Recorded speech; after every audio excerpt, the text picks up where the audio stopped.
Hello and welcome to the Homeland Defense and Security Information Analysis Center podcast.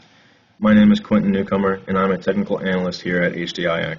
HDIAC plays a key role in the Defense Technical Information Center's mission to rapidly, accurately, and reliably deliver the knowledge necessary to develop the next generation of technologies in support of the warfighter and help assure national security. We provide users with focused expert technical consulting and unbiased scientific and technical information through in-depth analysis and specialized information products. Today's podcast will focus on the importance of why accents matter, biolinguistics, and social identity dimensions. Joining me today, we have Drs. Tej and Shobha Bhatia. Dr. Tej Bhatia is a professor of linguistics and director of South Asian languages, as well as the acting director of cognitive sciences at Syracuse University. Tej has been a fellow at the Center for the Study of Popular Television at the S.I. Newhouse School of Public Communication and is a faculty fellow for the Forensic Sciences and National Security Institute. He is a published author on topics of biolingualism, multiculturalism, language and social cognition, media advertising, discourse, sociolinguistics, and the structure of English and South Asian languages. Dr. Bhatia is the editor-in-chief of the Brill Research Perspectives on Multilingualism and Second Language Acquisition, as well as the vice president and president-elect of the International Association for World Englishes. Accompanying Tej is Dr. Shobha Bhatia. She has taught civil and environmental engineering at Syracuse University for over 40 years and is currently a Laura J. and L. Douglas Meredith Professor. She has received many prestigious honors and awards, such as being appointed to the National Committee on Geological and Geotechnical Engineering of the National Academy of Science, Engineering, Medicine, and being recognized as a geolegend at the Geo Institute. She is co-director of the Women in Science and Engineering Initiative at Syracuse University.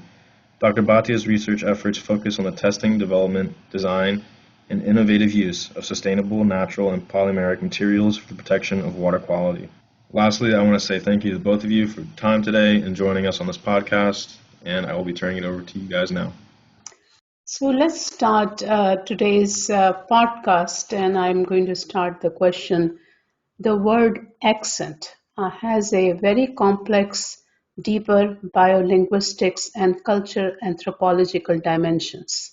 Could you begin by defining the term accent, particularly from these two perspectives?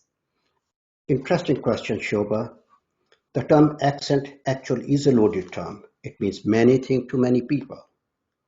There are two main approaches to defining and studying accent. One approach can be termed a scientific biolinguistic approach, and the other approach can be called a cultural, anthropological, or the social mind approach. For those who study the topic of accent from scientific biolinguistic perspective, accent is a technical term which refers primarily to suprasegmental features.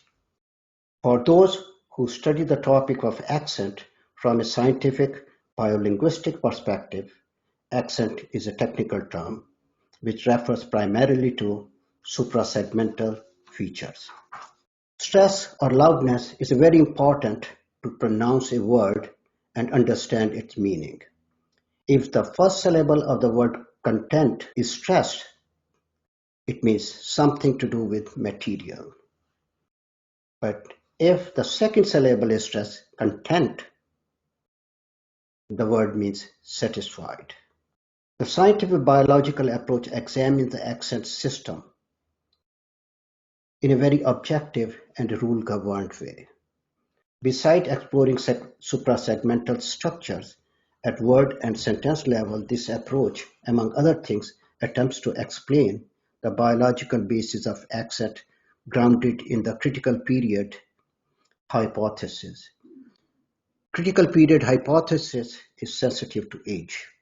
The scientific biological approach to accent studies attempts to answer questions such as why accents are difficult to change after puberty, whereas changing accent or acquiring accent is an easy task for a child before the age of 9 or 10. So this approach basically looks at the biological basis of accent.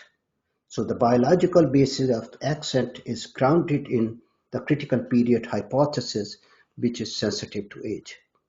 So let's look at figure 1.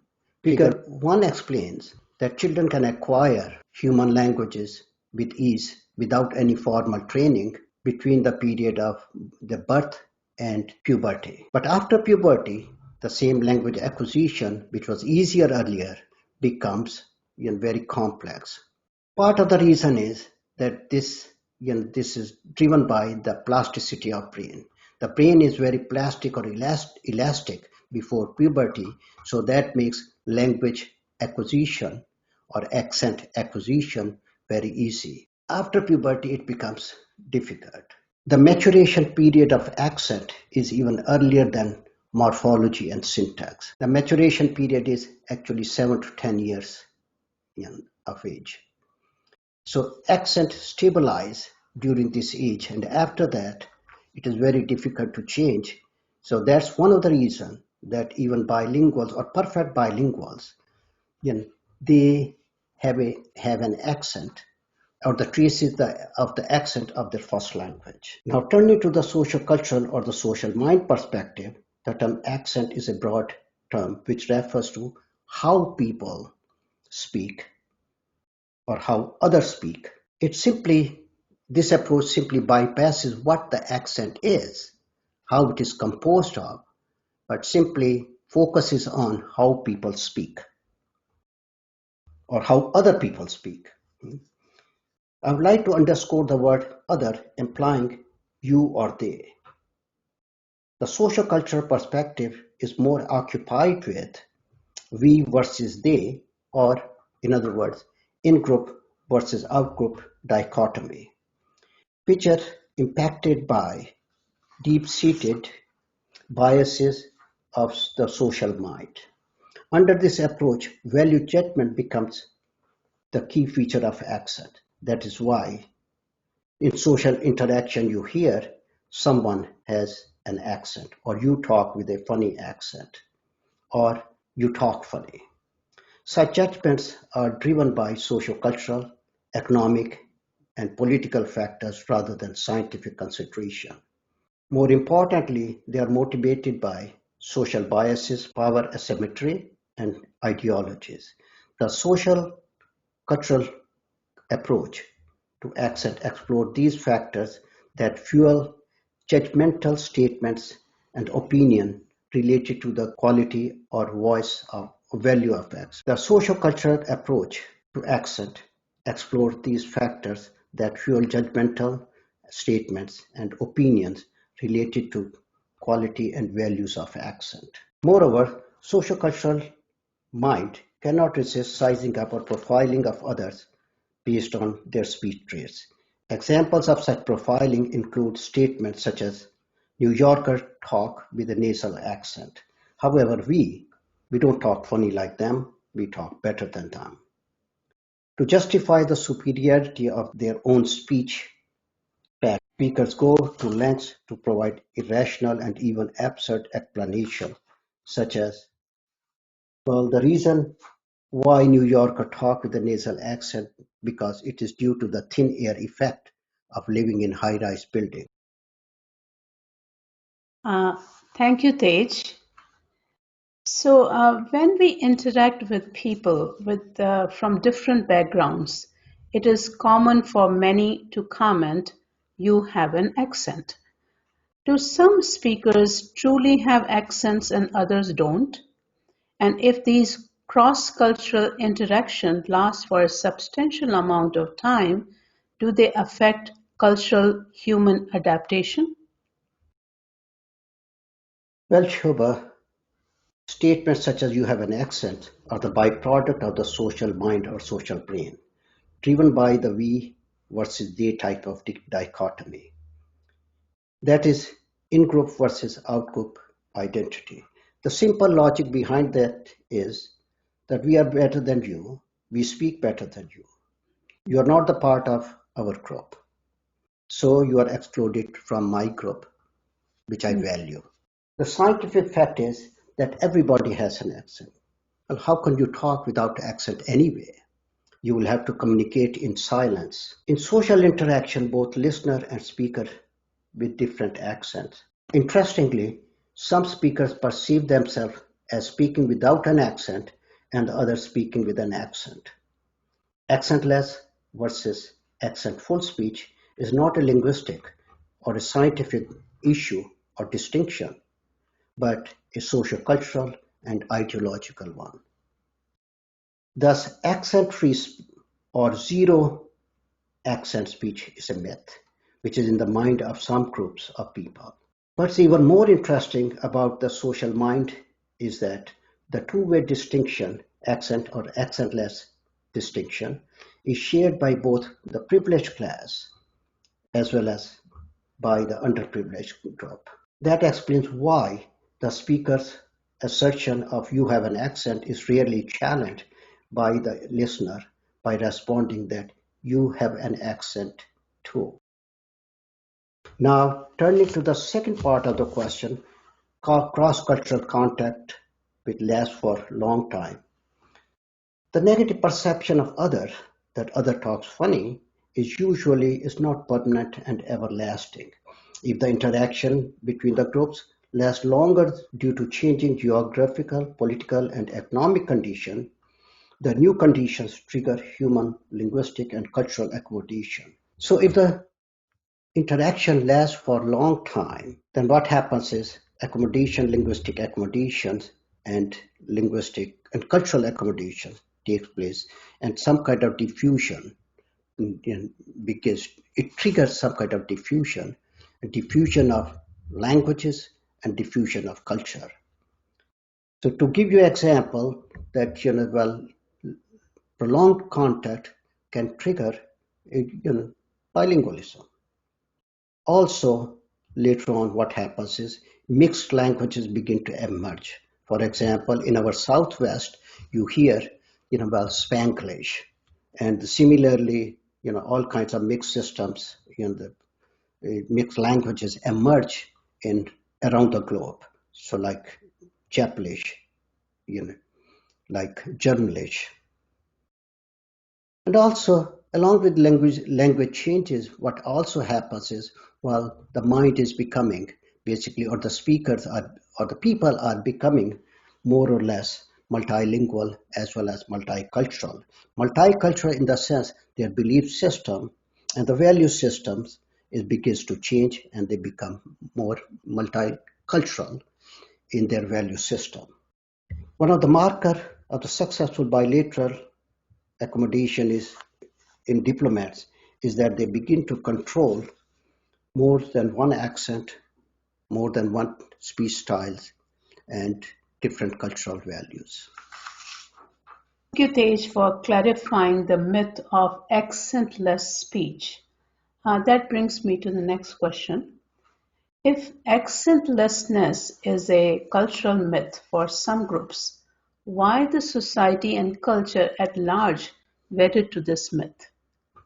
How are the accents perceived and interpreted in terms of social identity and language ideology? How might they affect the ideology, political, and economic nature of a culture?